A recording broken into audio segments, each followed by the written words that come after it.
My Mishima method. Shortly after the pot has been trimmed down, I carve the pattern into the leather-hard clay surface. The first slip color can then be added. The slip should be fairly thick, so that it sticks to a spoon and does not drop off. A few drops of a saturated solution of magnesium sulfate crystals will help to thicken your slip. This first layer must just be dry to the touch, before a second layer can be added. The second layer should just sit on top of the first, and not mix together.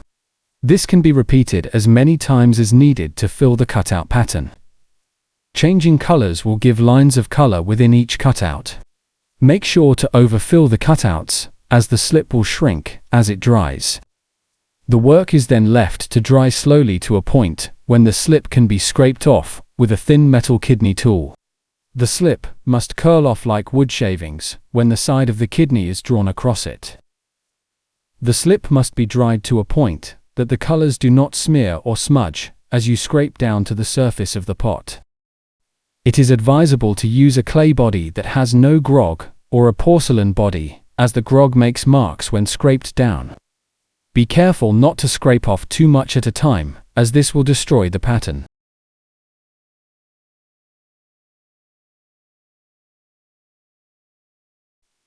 When all the excess slip has been removed, I polish the surface with a smooth stone. This will eliminate scratch marks.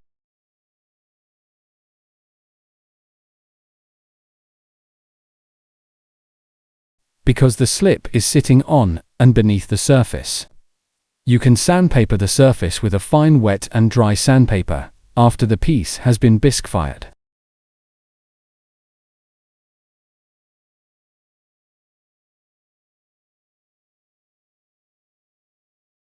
The sanding will remove any surface color smudging and also give a well-defined pattern.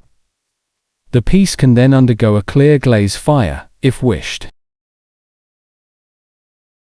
The rules I stick to as to what slip to use is: on an earthenware body, I use earthenware or porcelain. On stoneware, I use stoneware or a stoneware porcelain mix. On porcelain, I use porcelain. Because different shrink rates can create cracks in the slip pattern in the glaze fire.